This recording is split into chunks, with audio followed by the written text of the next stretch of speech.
আসসালামু আলাইকুম। আমার চ্যানেলে সবাইকে স্বাগতম। কাছের ও দূরের সবাইকে শুভেচ্ছা, অভিনন্দন আর আমার একরাশ ভালোবাসা জানিয়ে শুরু করছি আজকের রেসিপি।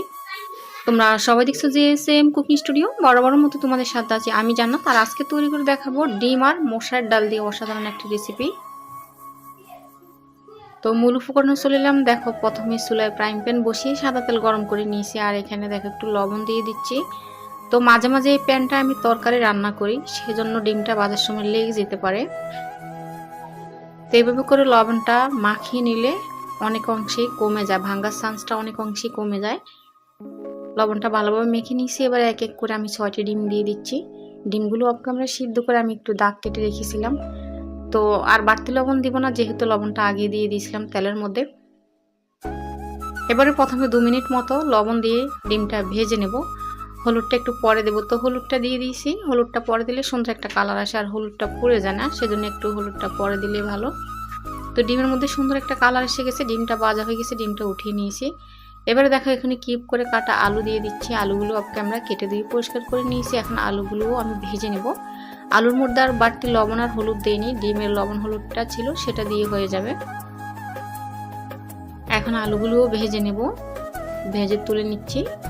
এবারে দেখো রাইস কুকার বসিয়ে দিলাম। রাইস কুকারে রান্নাটা করব, যেহেতু তরকারির পরিমাণটা বেশি হবে সেজন্য একটা বড় একটা পাত্র নিলাম। আবারও সাদা তেল গরম করে নিলাম। এখানে হাফ চা চামচ গোটা জিরে ফোড়ন দিলাম।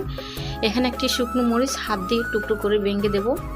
আর ডালের সাথে কিন্তু গোটা জিরেটা খুব যায়, ভালো যায়, সুন্দর একটা স্মেল বের হয়ে গেছে। শুকনো মরিচ আর জিরে ফোড়ন দিলে খুবই সুন্দর একটা স্মেল বের হয়। এবার আমি পেঁয়াজ কুচিটা দিয়ে দিচ্ছি। পেঁয়াজটাকে একদম ডিপ ব্রাউন করব না, হালকা ব্রাউন কালার করব। তো পেঁয়াজটাও ভেজে নিয়েছি। এবার দেখো এখানে একটি মাঝারি সাইজের টমেটো কুচি দিয়ে দিচ্ছি। এত করে ডালের মধ্যে সুন্দর একটা কালার আসবে আর একটু স্বাদটাও বেড়ে যাবে।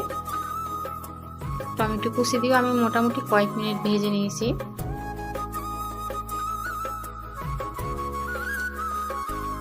তো এই মুহূর্তে যারা আমার চ্যানেলের নতুন বন্ধু আছো তাদের উদ্দেশ্যে বলছি, আমার চ্যানেলটি সাবস্ক্রাইব করে দিবে প্লিজ। আর যারা আমার নতুন বন্ধু হতে চাও তারা চ্যানেলটি সাবস্ক্রাইব করে কমেন্ট করে জানাবে, তাহলে আমি তোমাদের কমেন্ট অনুযায়ী তোমার চ্যানেলে গিয়ে তোমার চ্যানেলটা সাবস্ক্রাইব করে দেব। আর এদিকে দেখো আমার টমেটোটা ভাজা হয়ে গেছে। এবারে দেখো মশার ডাল দিলাম। তো এখানে 1 কাপ মশার ডাল আমি অফ ক্যামেরা ধুয়ে পরিষ্কার করে নিয়েছি। এবারে মশার ডালটা ভেজে নিচ্ছি। লবণ আর হলুদ কিন্তু দেইনি, এমনি তেলের মধ্যে ভেজে নিচ্ছি ডিম, টমেটো আর পেঁয়াজ টমেটোর সাথে। বারবার ডিম বলে ফেলি, আজকে ডিমের রেসিপি, সেজন্য ডিমটা মুখ দিয়ে আগে বেরিয়ে আসে।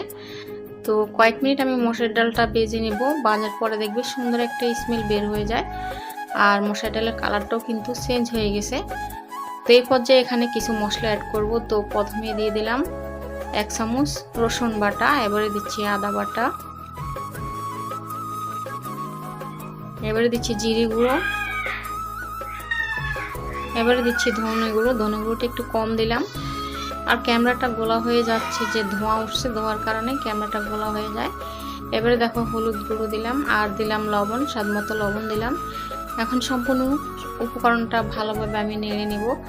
তো রাইস কুকারটা খুবই হিট হয়ে গেছে। এই পর্যায়ে একটু ঘন ঘন নেড়ে নিচ্ছি, আর মশলাটা যাতে পুড়ে না যায় 1/2 কাপ পরিমাণ পানি দিয়ে দিচ্ছি। পানি দিয়ে আবার আমি সম্পূর্ণ উপকরণটা ভালোভাবে মিশিয়ে নিচ্ছি।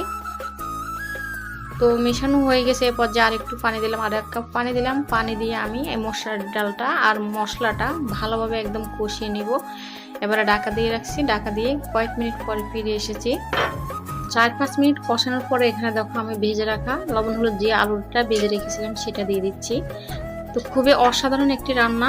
বাসায় যদি মাছ মাংস না থাকে কিংবা প্রতিদিন মাছ মাংস খেতে ভালো না লাগে, এই রান্নাটি তৈরি করে খেতে পারো, খুবই অসাধারণ হয়। এবারে আলুটা দিয়ে আমি দিয়ে দিচ্ছি কাঁচামরিচ। ভালো করে কাটা কাঁচামরিচ দিলাম। কাঁচামরিচ দিয়ে আবারও সম্পূর্ণ উপকরণটা ভালোভাবে নেড়ে চেড়ে নিচ্ছি। তো আমি 5-6 মিনিট মতো আলুটা দিয়ে কষিয়ে নিয়েছিলাম। এবারে পরিমাণ মতো পানি দিয়ে দিচ্ছি। তো পানিটা একটু বেশি দিচ্ছি, ডালটা কিন্তু অনেকটাই ঝোল টানে। এবার আমি ফুটার জন্য অপেক্ষা করছি। তো দেখো আমার মশার ডালটা ফুটে গেছে। এখন যে ডিমটা ভেজে রেখেছিলাম সেই ডিমটা দিয়ে দিচ্ছি।